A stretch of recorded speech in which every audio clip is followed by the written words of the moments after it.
gaji gue cuma segini nih, nggak mungkin kayaknya kalau kemarin udah ngobrol gitu. Padahal sebetulnya masih banyak calon ya, masih banyak solusi lah yang diberikan gitu kan. Kita bikin warung-warung yang kecil nih, misalnya buat istri ini daripada di rumah bengong gitu kan. Buat sih pengennya suasana adem, gitu, saudaranya bersih, pengen gitu.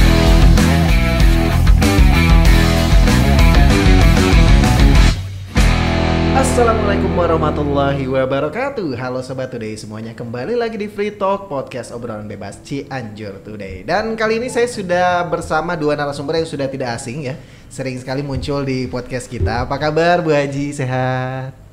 Bu Haji Laila. Alhamdulillah sehat. Kak Shahnaz apa kabar? Ini makin kesini makin kelihatan seger nih ya. Udah beres puasanya. Udah beres puasa, udah beres lebaran ya gitu ya. Udah beres jalan-jalan. Udah dapat THR gede jadi seger semua. Amin sekali. Oke, Bu Haja dan juga Kak Shahnaz seperti biasa nih, kalau misalnya kita sudah di sini kita akan ngobrol-ngobrol seputar properti dan juga tips and triknya nih kan. Kemarin kita sudah sempat banyak bahas mengenai memilih perumahan seperti apa, kemudian juga biasa nih dilematis para pemuda mau beli rumah dulu atau apa dulu nih kan biasanya gitu. Gitu kan. Ini jadi kayak ngobrolin apa keseharian kita jadinya kalau gitu ya. Nah tapi ada juga beberapa pertanyaan yang mungkin belum secara detail kita bahas nih Bu. Yang salah satunya kemarin mengenai soal pendapatan atau misalnya salary seseorang nih ketika dia mau ngambil sebuah atau mau membeli sebuah rumah gitu, khususnya mungkin yang subsidi ya, karena pasti kebanyakan orang yang biasanya gajinya pas-pasan bisa pas-pasan pengen ngambil rumah subsidi. Nah itu sebetulnya penghasilan yang layaknya itu secara hitung-hitungan untuk aman ngambil itu biasanya di pendapatan berapa biasanya? Kisaran berapa kira-kira gitu? Sebenarnya sih kalau misalnya single untuk debitur yang single 3,5 itu udah bisa ambil rumah subsidi. Hitungannya kan kalau misalnya kita kalau single usianya misalnya di 20 gitu ya, 20 di bawah 30 dia kan bisa ambil tenornya 20 tahun. Nah itu per bulannya di 900.000 cicilannya. Berarti kan kalau misalnya gaji 3,5 dipotong 900.000 udah ada 2, sekian. Nah itu bisa kan buat apa sih biaya sehari-hari, buat operasional dia kerja gitu. Berarti 3,5 udah bisa itu, udah bisa ambil rumah subsidi. 3,5 sudah bisa ambil rumah subsidi. Tapi misalnya gini ya Bu, anggaplah kadang-kadang kan kita nggak ada juga beberapa orang mungkin gajinya itu nggak sampai segitu kan. Apalagi kalau melihat UMR di Cianjur belum sampai gitu kan. Nah, tapi misalnya itu 25 kalau nggak salah ya di UMR di Cianjur itu. Nah, itu kan berarti masih ada gap tuh ya dengan dikatakan yang layak tadi. Dengan gaji UMR yang saat ini ada, nah ini sebetulnya masih aman nggak sih Bu untuk kita ngambil rumah misalnya di subsidi? Kalau single aman. Kalau misalnya kita bisa memanage uang gitu, bisa mempos-poskan uang untuk biaya sehari-hari, bisa sehemat mungkin gitu ya. Makanya kan sama orang tua. Makan kalau misalnya makan masih sama orang tua itu udah tercover lah dengan 2,5 juga gitu. Masih aman lah ya kalau gitu hitung-hitungannya ya. Kecuali kalau misalnya tapi kan itu kalau hitungannya single ya Bu ya. Tapi anggap misalnya gini, ada apa? Catin lah, calon pengantin misalnya anggapnya kan. Catin. Iya, set ya catin. Ada yang tapi emang istilahnya gitu kan. Gitu ya, catin, calon pengantin untuk gitu kan. catin di sekitar Cianjur Today. Ada ya. Banyak Bu, banyak. Tapi anggaplah catin gitu kan. Mereka pengen ngambil rumah tapi sebelum menikah nih, tapi pengen punya rumah dulu nih kan. Nah kalau misalnya hitung-hitungnya berarti mereka anggap gajinya yang tadi 2,5 itu berarti kira-kira ini untuk pelengkapnya apakah misalnya si istrinya bekerja atau usaha misalnya usaha misalnya anggaplah ya, ini biar aman kira-kira kayak gimana triknya sih biasanya Bu untuk calon pengantin tadi? Berarti kan kalau calon berarti belum menikah. Nah ya, itu karena belum menikah tadi kan, tapi kan nanti kan ditempatin bersama, ya. Gitu. Kalau misalnya untuk hitungan karena calon sih masih di angka 2,5 udah masuk ya. Tapi kalau misalnya nanti udah mulai menikah, berarti kan 1,6 itu harus dibagi sama biaya istri juga. Nah alangkah baiknya kalau istri juga ada tambahan income. Istrinya misalnya karena kalau misalnya sebelum menikah mengandung ya, sebelum mengandung ada baiknya kan isinya ikut kerja untuk nambah income gitu. Kalau nggak misalnya kerja di instansi juga bisa kan, bisa kan apa sih ya di rumah kayak swasta kayak jualan apa sih, sama banyak ya kayak online juga gitu kan, itu tidak menutup kemungkinan. Ya biasanya kan kalau ibu-ibu rumah tangga mah ada aja akalnya kan buat nyari uang gitu. Kadang malah Bu ya, istri itu lebih jago nyari uangnya daripada suami. Lebih besar income-nya daripada suami. Iya, sangat tegas sekali jawabannya nih ya dua wanita ini. Nah, tapi Bu kalau anggap lah ya dari hitungan tadi, wah saya belum memenuhi kriteria lah dari soal pendapatan ya tadi untuk antisipasi. Tapi kira-kira bisa di ACC nggak sih Bu? Kalau misalnya anggap gaji saya cuma 1,5 juta nih, misalnya karena karyawan swasta misalnya gaji cuma 1,5 juta per bulan. Apakah itu masih bisa di ACC atau enggak nih dari pihak bank berarti ya ini urusannya kan dengan pihak bank. Kalau seperti itu masih kalau misalnya biasanya kan 1,6 itu enggak net ya, ada misalnya tambahan dari lemburan atau insentif atau apa gitu. Memang sih kalau dihitung-hitungan kan yang nominal minimal 2,5, tapi kalau misalnya ada gaji pokoknya 1,6 asa ada tambahan dari insentif atau lain-lainnya itu udah bisa sih sebenarnya. Masih gitu. bisa. Masih bisa. Berarti apakah itu soal pendapatan kalau masih single sih nggak banyak sekali, kemungkinannya masih besar gitu untuk mendapatkan dengan gaji pokok 1,6 juga. Oke. Kalau misalnya yang sudah menikah nih Bu, gimana hitungannya? Ya pasangan muda lah misalnya. Nah, ini pasti beda kan biasanya kan? Tambahan dari pasangannya. Biasanya gitu kalau pihak bank, kalau misalnya nanti gaji si suami atau yang mengajukannya di bawah 2,5, berarti kan sudah ada pasangan nanti yang income tambahan dari pasangannya. Yang penting income tambahan itu tidak melampaui angka 8 juta. Karena untuk rumah subsidi itu ada plafon income nggak boleh lebih dari 8 juta. Oh iya. Ya jadi kalau misalnya nanti si istri swasta ini misalnya bikin usaha rumahan gitu, paling nanti ada pembukuan laporan keuangan dari usaha rumahannya itu. Misalnya bikin kue atau baju atau apa gitu. Paling dibikin laporan keuangannya. Berarti aja. sebelum misalnya kita kayak pengajuan tadi itu kayak ada survei dulu gitu Bu, kalau misalnya untuk yang tadi misalnya persyaratan untuk soal income itu ada ya? Tempat kerja ya.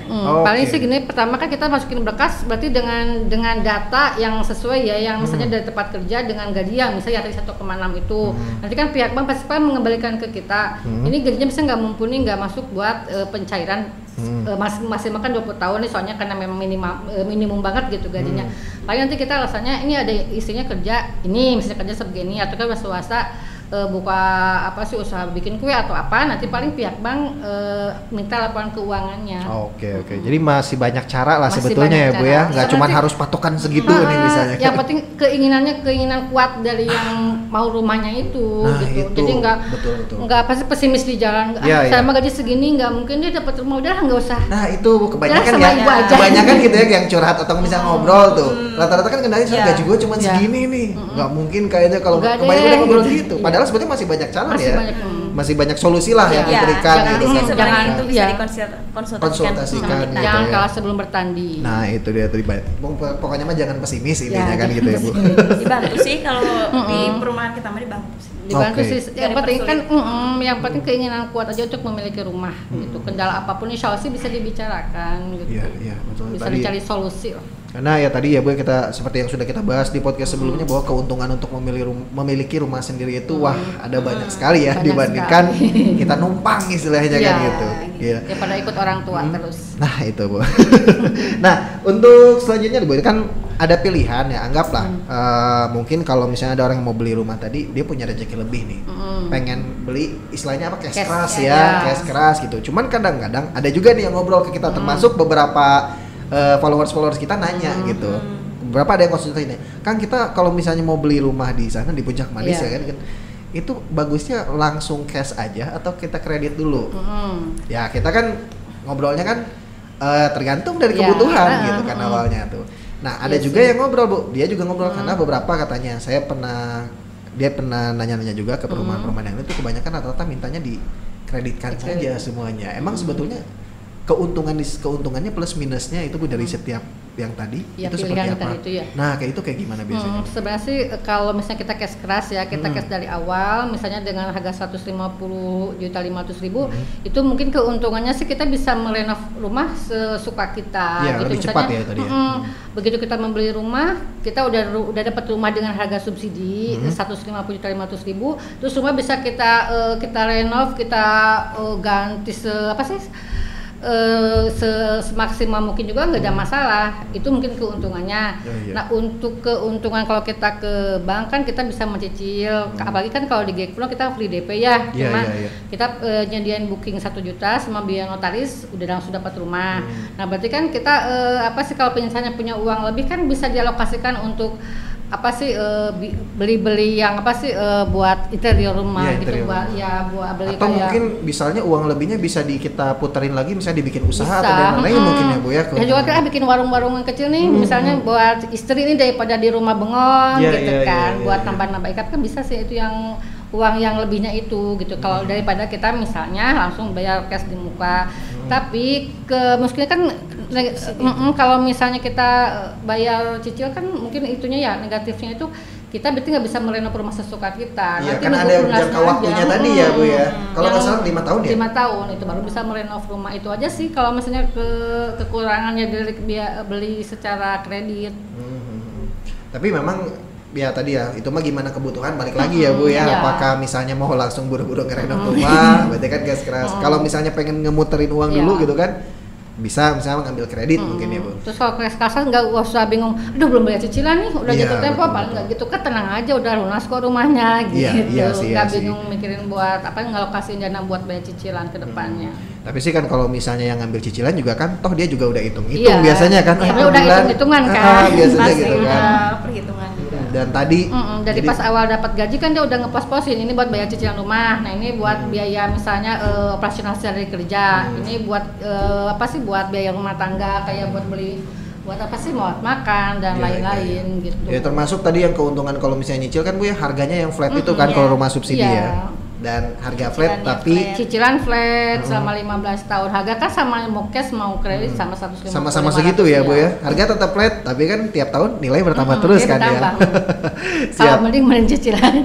Iya sih. Mending nyicil karena tadi kita bisa muterin uang lagi yang kita punya kan ya. Oke, siap. Nah, terus kemudian Bu untuk Ibu kan saat ini memegang di Geria Puncak Manis Gekbrong ya. Selain itu juga kan ada di wilayah yang lain di mana aja?